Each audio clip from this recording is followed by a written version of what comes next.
Hello friends, good evening. आज की जो अपनी क्लास है वो है इरिथ्रोब्लास्टोसिस फिटेलिस। Erythroblastosis fetalis.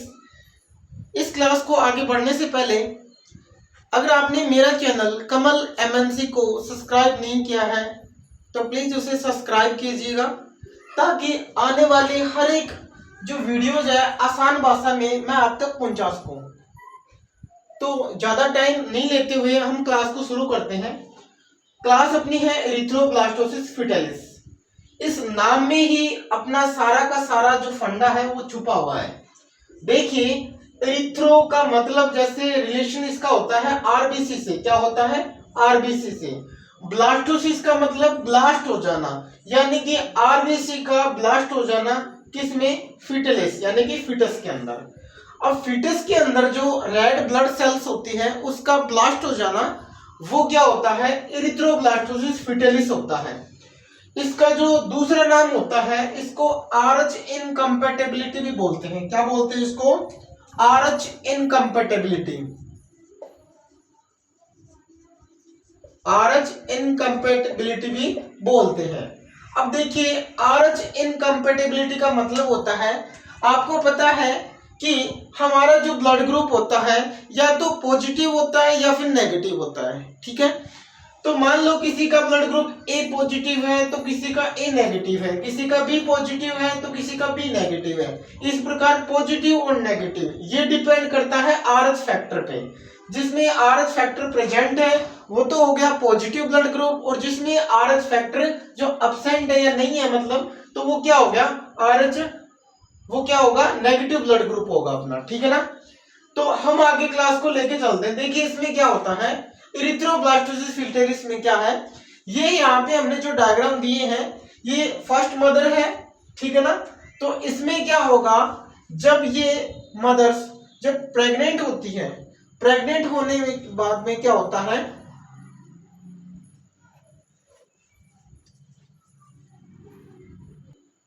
तो हमने इसका क्या ब्लड ग्रुप टेस्ट करवाया। इनका ब्लड ग्रुप क्या था? वो था नेगेटिव। क्या था? नेगेटिव। यानी कि जो ये मदर है ये आरएच नेगेटिव मदर है, और जो इसके अंदर जो फीटस है, यूट्रस में जो फीटस है उसका जो ब्लड ग्रुप है वो क्या है? आरएच पॉजिटिव है। क्या है वो? RH positive. यानी कि मदर का आरएच नेगेटिव है और फीटस का आरएच पॉजिटिव है। दोनों का चेंज है, यानी कि सेम नहीं है। इस दौरान क्या होगा, जब जब बच्चे की डिलीवरी होती है, बच्चे की डिलीवरी के दौरान जो फीटस का कुछ ब्लड प्लेसेंटा से होते हुए मदर के ब्लड में चला जाता है। यानी कि आरएच पॉजिटिव वाला ब्लड होता है वो मदर के ब्लड में चला जाता है, और मदर के ब्लड के अंदर क्या था? आरएच नेगेटिव था। तो मदर के इम्यून सिस्टम ने क्या किया सॉरी मदर के इम्यून सिस्टम ने क्या किया? इसके खिलाफ एंटीबॉडी बना लिया। क्या बना लिया? एंटीबॉडी बना लिया, क्योंकि ये आरएच नेगेटिव एंटीजन था, इसके खिलाफ एंटीबॉडी बना लिया। अब देखो, ये तो मान लो पहला जो बच्चा है वो स्वस्थ पैदा हो गया, उसमें कोई अबनॉर्मलिटी नहीं है। ठीक है, क्योंकि वो तो पॉजिटिव ब्लड ग्रुप लेके था और मदर का नेगेटिव था, वो स्वस्थ पैदा हो गया। अब बाद में क्या होता है, बाद में देखिए बिटवीन प्रेगनेंसी, यानी कि 2 या 3 साल का मान लो बीच में गैप लिया। ठीक है ना? उस दौरान क्या होगा, मदर के ब्लड के अंदर मदर का जो इम्यून सिस्टम होता है वो एंटी आरएच एंटीबॉडी बना लेता है। क्या बना लेता है? एंटी आरएच एंटीबॉडी बना लेता है। ठीक है, अब क्या होगा, जब सेकंड प्रेगनेंसी होता है, यानी जब सेकंड टाइम की जो प्रेगनेंसी होती है उस दौरान क्या होगा, जो मदर का ब्लड ग्रुप था वो क्या था? आरएच नेगेटिव था, और जो बच्चा है उसका क्या है? आरएच पॉजिटिव है। और हमें पता है कि बीच वाले दौरान क्या है? एंटी आरएच एंटीबॉडी, यानी कि मदर के ब्लड के अंदर एंटी आरएच एंटीबॉडी बन चुका था। क्या बन चुका था? एंटी आरएच एंटीबॉडी बन चुका था।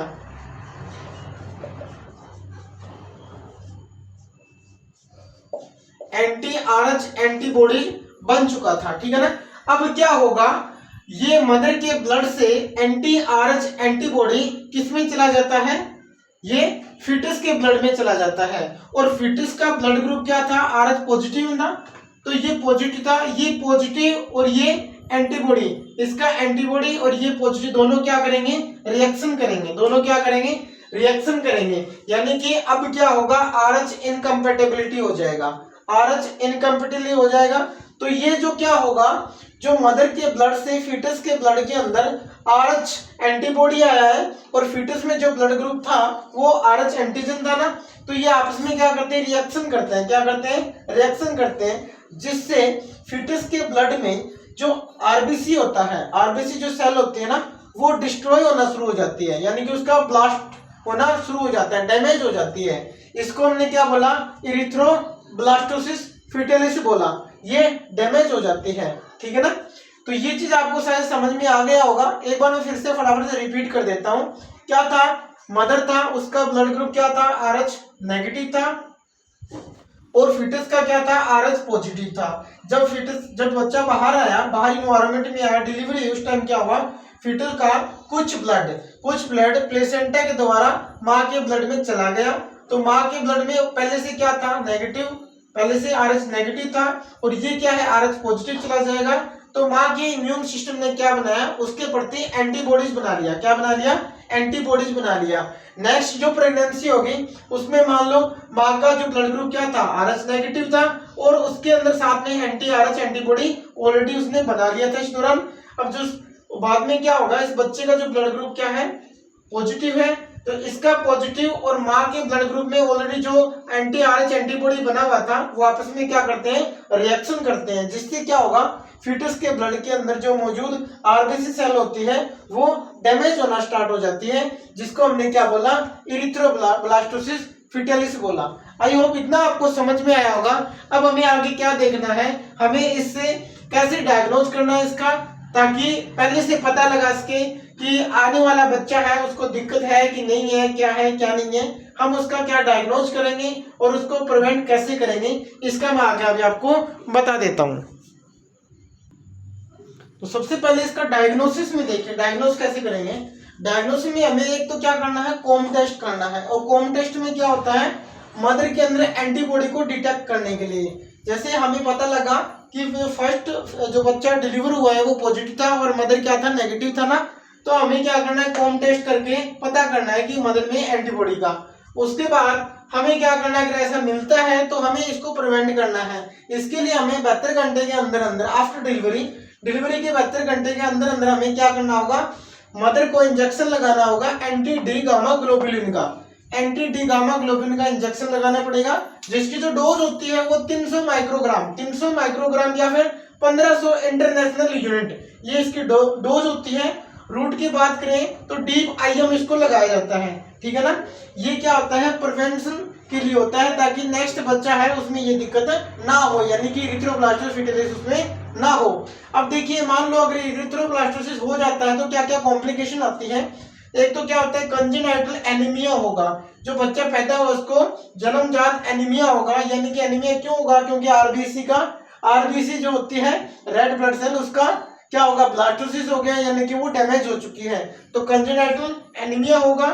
हाइपर बिलिरुबिनिया, यानी क्या होगा, इसके अंदर साथ में लीवर हो जाता है, वो भी फेल हो जाता है, जिससे बिलिरुबिन का लेवल बढ़ जाता है।